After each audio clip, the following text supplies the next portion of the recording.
പാലക്കാട്ടെ നബീസ വധക്കേസിൽ പ്രതികൾക്ക് ജീവപര്യന്തം ശിക്ഷ വിധിച്ചിരിക്കുകയാണ്. മണ്ണാർക്കാട് കോടതിയിലാണ് അന്തിമവാദം പൂർത്തിയായതിനു ശേഷം ഇപ്പോൾ വിധി പറഞ്ഞിരിക്കുന്നത്. പ്രതികൾക്ക് വധശിക്ഷ നൽകണമെന്നായിരുന്നു പ്രോസിക്യൂഷൻ നേരത്തെ വാദിച്ചത്. എന്നാൽ ഇപ്പോൾ ജീവപര്യന്തം ശിക്ഷയാണ് പ്രതികൾക്ക് നൽകിയിട്ടുള്ളത്. കൂടുതൽ വിവരങ്ങളുമായി അരുൺ ആലത്തൂർ ചേരുന്നുണ്ട്. അരുൺ, ഒരുപക്ഷെ ഒരു നാടിനെ ആകെ ഞെട്ടിപ്പിച്ച ഒരു കേസിലാണ് വിധി വരുന്നത്. എന്താണ് മറ്റു വിവരങ്ങൾ?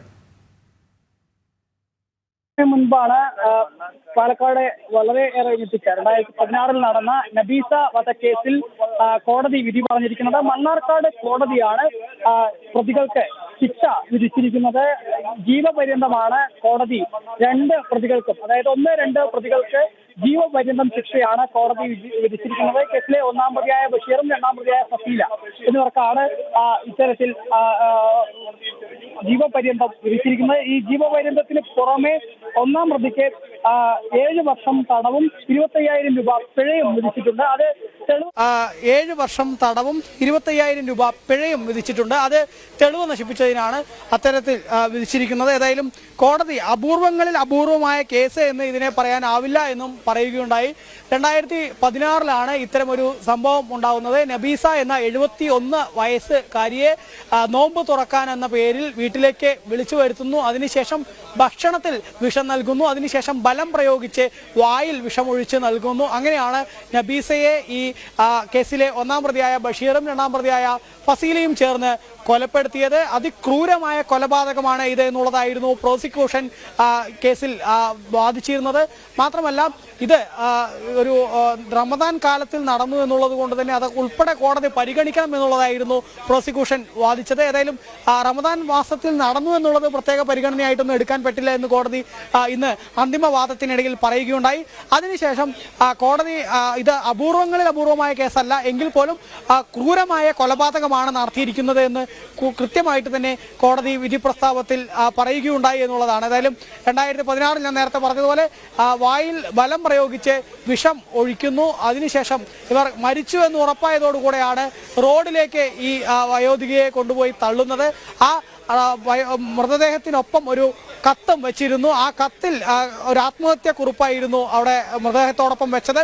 ആ ആത്മഹത്യാക്കുറിപ്പ് പോലീസ് കണ്ടെടുത്തതാണ് ഈ കേസിൽ വഴിത്തിരിവാകുന്നത്. കാരണം എഴുതാനും വായിക്കാനും അറിയാത്ത നബീസ എന്ന 71-കാരിയുടെ മൃതദേഹത്തിന് ശരീരത്ത് ഈ കവറിൽ എങ്ങനെ ഈ കത്ത് വന്നു എന്നുള്ളതായിരുന്നു പോലീസ് സ്വാഭാവികമായിട്ടും സംശയമായിട്ട് ഉയർന്നത്. ഏതായാലും അത് കേസിൽ വലിയ വഴിത്തിരിവാവുകയും പിന്നീട് അത് ഈ നബീസയുടെ കൊച്ചുമക്കളായ ബഷീറും ബഷീറിന്റെ ഭാര്യ ഫസീലയും ചേർന്നാണ് ഇത്തരമൊരു ക്രൂര കൊലപാതകം നടത്തിയത് എന്നുള്ളത് കൃത്യമാവുകയായിരുന്നു. ഏതായാലും ഇപ്പോൾ പ്രോസിക്യൂഷൻ വരുന്നുണ്ട്. കേസിൽ പ്രോസിക്യൂട്ടർക്ക് എന്താണ് ഇതിൽ പറയാനുള്ളത് എന്നുള്ളത് നമുക്ക് കേൾക്കാം. നിയമ പോരാട്ടം, 1 വർഷത്തെ ഒരു വിചാരണ, അതിനുശേഷമാണ് ഇങ്ങനെ കേസ് വന്നിരിക്കുന്നത്. എന്താണ്, തൃപ്തനാണോ? അല്ല, വിധിയിൽ തൃപ്തനാണ്.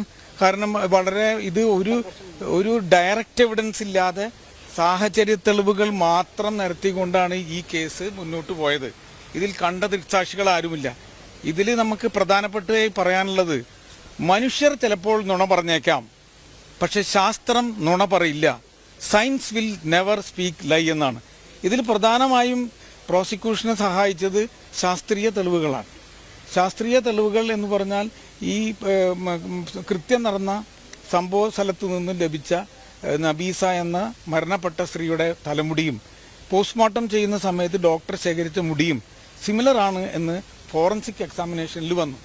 അതുപോലെ തന്നെ ഈ മരിച്ച നബീസയുടെ വയറ്റിലുണ്ടായിരുന്ന പോയ്സണും അതുപോലെ ഈ മറ്റേ അഡ്മിനിസ്റ്റർ ചെയ്ത പോയ്സണും ഒരേ പോയ്സണാണ് എന്നുള്ളതും കണ്ടെത്തി. പിന്നെ ഇതിൽ ഒരു പ്രധാന വാദമുണ്ടായിരുന്നത് ഇത് ആത്മഹത്യയാണെന്നാണ്. ഈ ഒരു വ്യാജമായ ഒരു ആത്മഹത്യാക്കുറിപ്പ് പോലും ഈ പ്രതികൾ എഴുതി ചേർത്തിരുന്നു. എന്നാൽ ഡോക്ടർ എവിഡൻസ് പ്രകാരം ഒരിക്കലും അഡ്മിനിസ്ട്രേഷൻ ഓഫ് പോയ്സൺ അല്ലെങ്കിൽ സ്വയം വിഷം കുടിക്കുന്നതും മറ്റൊരാൾ വിഷം കൊടുക്കുന്നതും 2 വ്യത്യസ്ത രൂപത്തിലാണ് ആന്തരിക അവയവങ്ങളിൽ കാണുക. അതായത് സ്വയം പോയ്സൺ കഴിക്കുകയാണെങ്കിൽ അത് സ്റ്റൊമക്കിലേക്കാണ് എത്തിച്ചേരുക. ഇവിടെ സംഭവിച്ചിട്ടുള്ളത് ഇസോഫാഗസിലേക്കും അതുപോലെ തന്നെ ശ്വാസകോശത്തിൻ്റെ മറ്റു ഭാഗങ്ങളിലേക്കും എത്തിയിട്ടുണ്ട്. അപ്പോൾ അത് സ്വയം വിഷം കഴിച്ചതല്ലെന്നും ഇതൊരു അഡ്മിനിസ്ട്രേഷൻ ഓഫ് പോയ്സൺ ആണെന്നും കോടതിക്ക് കാണാൻ കഴിഞ്ഞു. അതുപോലെ തന്നെ അവർ കിടന്നിരുന്ന എന്ന് പറയുന്ന റൂമിലെ ബെഡ്ഷീറ്റ്, അതുപോലെ പില്ലോ കവർ, അതുപോലെ പില്ലോ എന്നിവയെല്ലാം ശാസ്ത്ര പരിശോധനയ്ക്ക് വിധേയമാക്കി ആ ഫോറൻസിക് എക്സാമിനേഷനിൽ അതിലുള്ള പോയ്സൺ ഡസ്ബാൻ ഇനത്തിൽപ്പെട്ടതാണ്, അവരുടെ വയറ്റിലുള്ള പോയ്സണും ഡസ്ബാൻ ഇനത്തിൽപ്പെട്ടതാണെന്ന് തെളിയിക്കാൻ കഴിഞ്ഞു. ഇതിനർത്ഥം വളരെ മൃഗീയമായി അവർക്ക് പോയ്സൺ വായിൽ ഒഴിച്ചു നൽകി അവരെ പോയ്സൺ അഡ്മിനിസ്റ്റർ ചെയ്തതാണ് അല്ലെങ്കിൽ കുടിപ്പിച്ചതാണ് എന്നത് തെളിയിക്കാൻ സാധിച്ചു. മാത്രവുമല്ല ഈ കേസിലെ മറ്റ് തെളിവുകൾ, സാഹചര്യ തെളിവുകൾ എല്ലാം കണക്ട് ചെയ്യപ്പെടാൻ സാധിച്ചു. അതുപോലെ ഇവർ വന്ന് വാങ്ങിയ സാധനങ്ങൾ ഈ നോമ്പ് നോക്കാൻ വേണ്ടി അന്ന് വൈകുന്നേരം റംസാൻ കാലത്തിലാണ്, അന്ന് അവർക്ക് നോമ്പ് നോക്കുന്നതിന് വേണ്ടി ആദ്യം ചിറക്കൽപ്പടിയിലുള്ളൊരു വീട്ടിൽ നിന്നും പോയി അവിടെ നിന്ന് മടങ്ങി വരുമ്പോൾ മണ്ണാർക്കാട് നിന്നാണ് അവരെ കൂട്ടിക്കൊണ്ടുപോയിട്ടുള്ളത്. അപ്പോൾ മണ്ണാർക്കാട് നിന്ന് പോകുമ്പോൾ അവർ വാങ്ങിയ സാധനങ്ങൾ മറ്റ് കടക്കാർ ഉൾപ്പെടെയുള്ള ആളുകൾക്ക് അത് ഐഡൻറ്റിഫൈ ചെയ്യാൻ കഴിഞ്ഞു. അത്തരത്തിലുള്ള തെളിവുകൾ കോർത്തിണക്കി ഒരു ഗ്യാപ്പില്ലാതെ ഈ ചെയിനിൽ ഒരു മുറിവില്ലാതെ എല്ലാ കണ്ണികളും കോർത്തിണക്കിക്കൊണ്ടാണ് ഒരു സാഹചര്യ തെളിവിൻ്റെ അടിസ്ഥാനമാക്കി ഈ മർഡർ കേസ് തെളിയിക്കാൻ കഴിഞ്ഞിട്ടുള്ളതെന്നാണ് പറയാനുള്ളത്.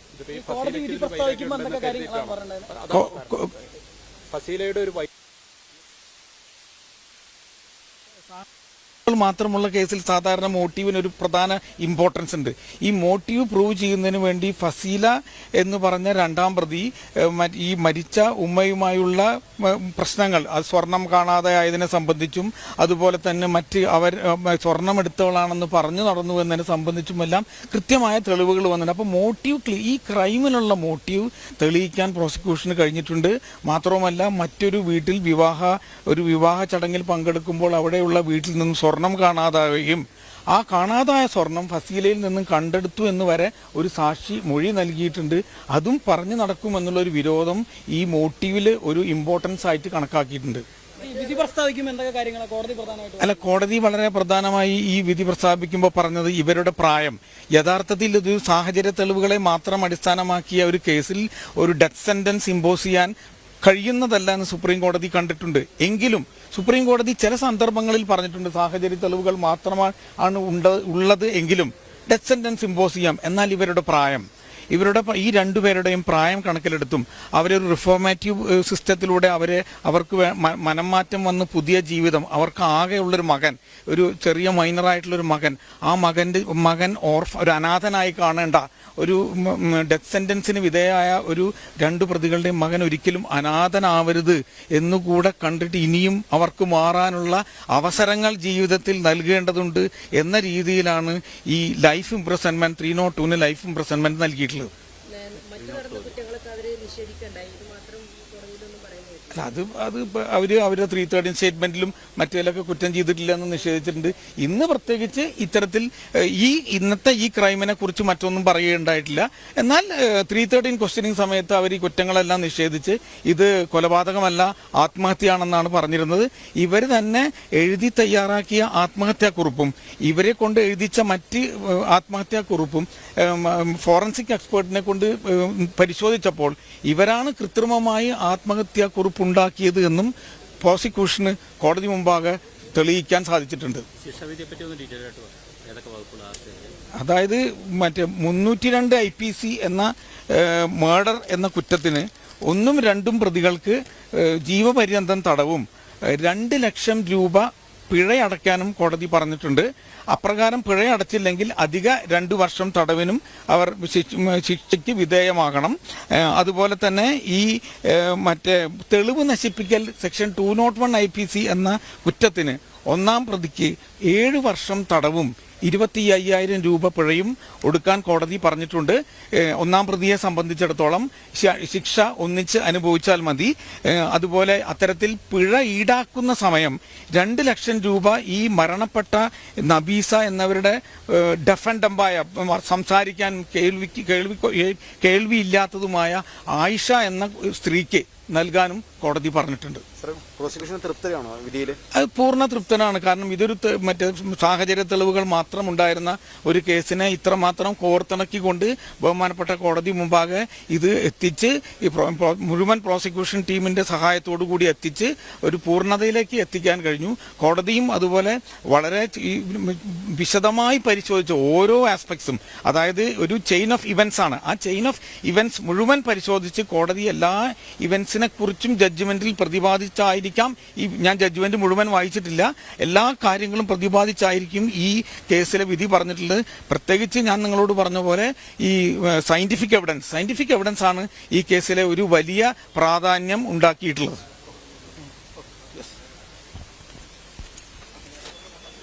പാലക്കാട്ടെ നബീസ വധക്കേസിലാണ് പ്രതികൾക്ക് ജീവപര്യന്തം തടവ് ശിക്ഷ വിധിച്ച കോടതി. മണ്ണാർക്കാട് കോടതിയാണ് വിധി പറഞ്ഞത്. അപൂർവങ്ങളിൽ അപൂർവമായ കേസെന്ന് പറയാനാവില്ലെങ്കിലും ഗുരുതരമായൊരു കുറ്റകൃത്യം നടന്നിരിക്കുന്നു. ജീവപര്യന്തത്തിന് പുറമെ 2 ലക്ഷം രൂപ പിഴയും ശിക്ഷയായി വിധിച്ചിരിക്കുകയാണ്. അരുൺ ആലത്തൂരാണ് വിശദമായ റിപ്പോർട്ടുകൾ നൽകിയത്.